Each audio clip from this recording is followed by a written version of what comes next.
All right, so just like everybody else, my backlog is stacked with games, right? We all have that. Now, one of the games on the backlog that I've been meaning to get to is Kenna Bridge of Spirits. This originally came out on the PS4/PS5. This is one of those games that people were hyping up as like, this super cool like outing from like a smaller team, Ember Labs, backed by PlayStation. This is back when PlayStation was like really working well with a lot of developers and pushing like new styles of IP.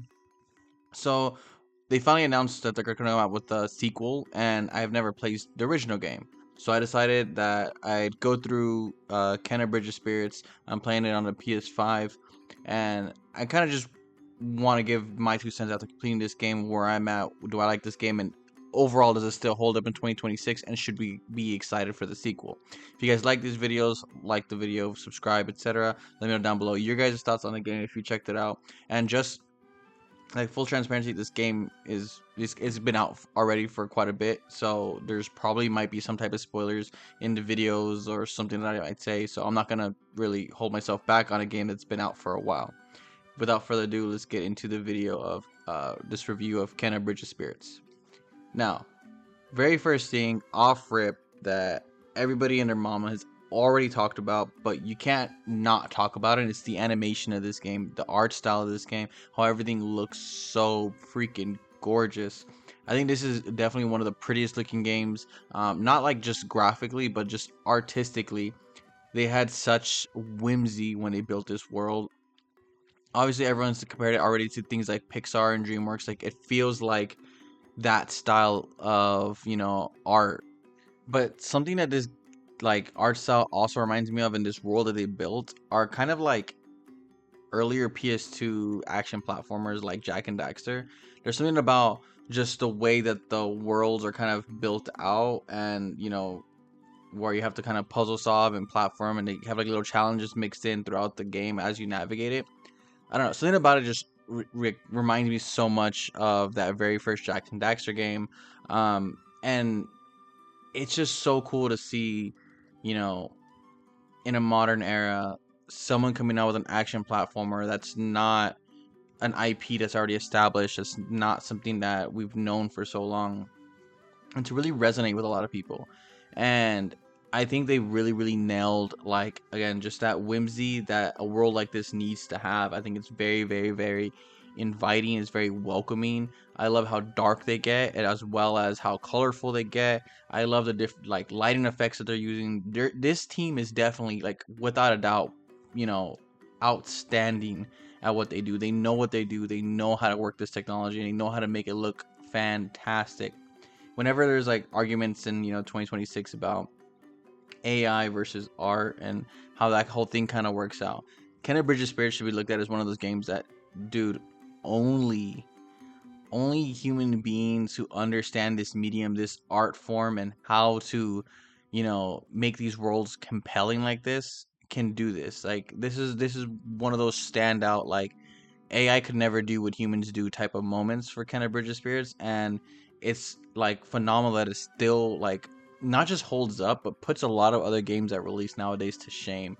I think whenever I look at a lot of games, there's always this, like, how much further do we need to push this medium when games already look like gorgeous in their own different ways?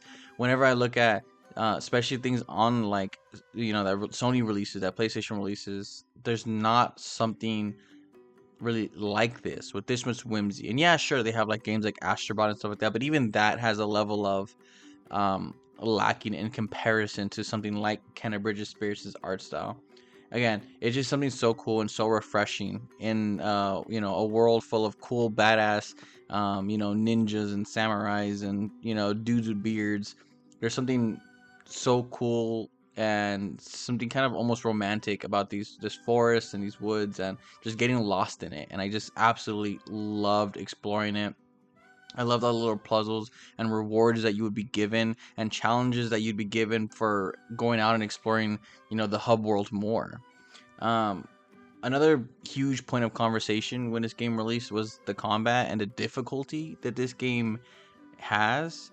And, like, I'm not gonna BS around it. This game is pretty hard at moments. Like, But for full transparency, there's a whole lot of accessibility features between different difficulty levels and adjusting things in the settings, etc. Now, I don't know how much of that was there at launch, but at least if we were to play this today, yes, if the challenge was something that held you back, you can definitely scale it downwards, or if you want more of a challenge, you can scale it upwards.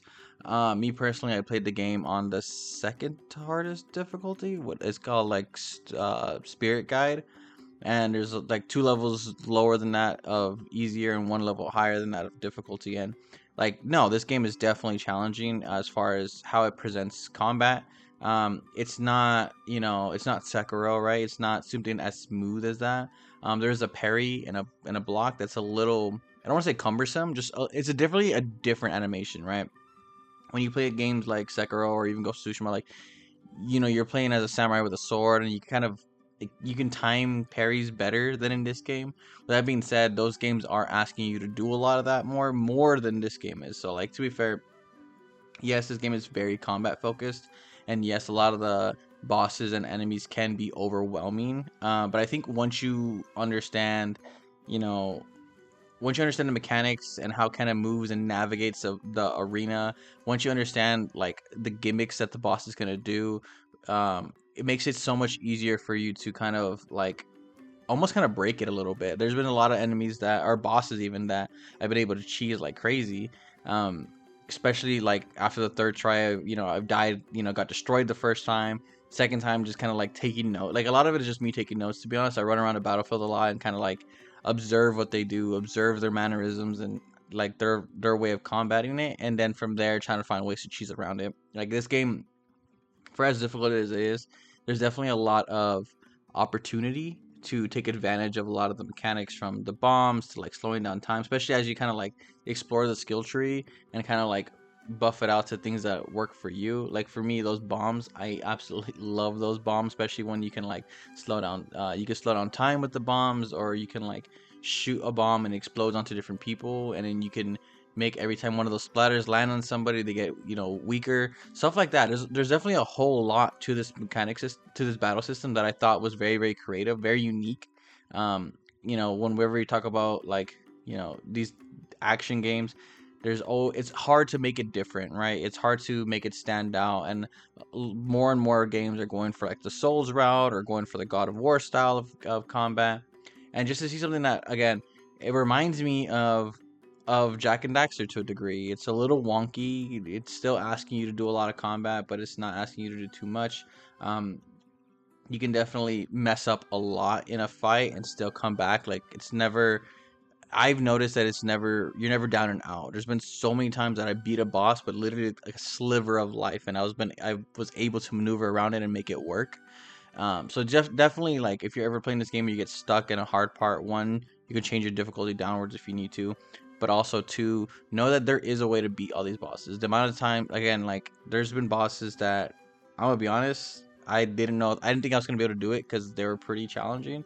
But once I get that out of my head, I understand that this is a game like anything else, and they can be overcome. You just kind of like somebody's got to think outside the box of like traditional combat games.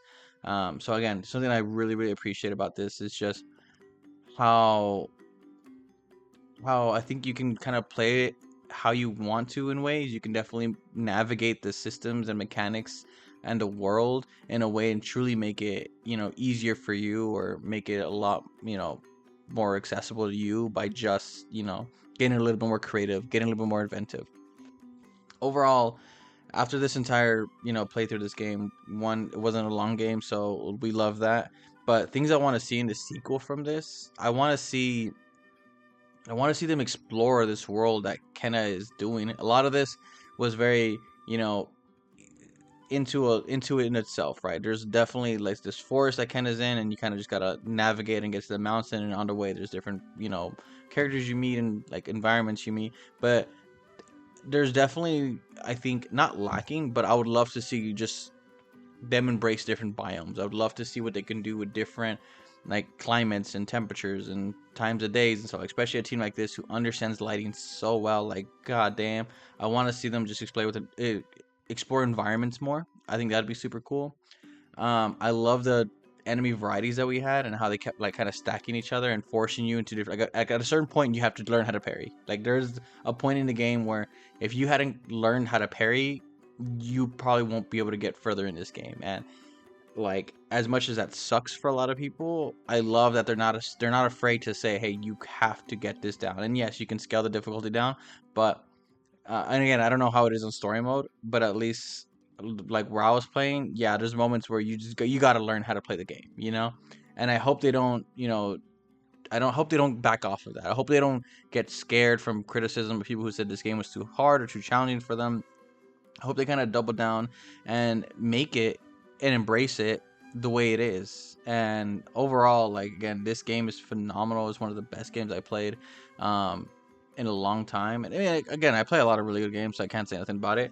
But again, overall, just this is a game that I can't believe I took this long to play it. I'm very excited for the sequel even more now, because again, I'd heard already so many great things, and I knew I was gonna love this game. And I'm glad that it lived up to everything that I wanted it to be. If for whatever reason you've never played Kenna Bridge of Spirits, I'm telling you right now, you need to play Kenna Bridge of Spirits. And if you've played it already, play it again. You know what I'm saying? Anyways, I'm gonna leave it at that, and I'll see you guys in the next one.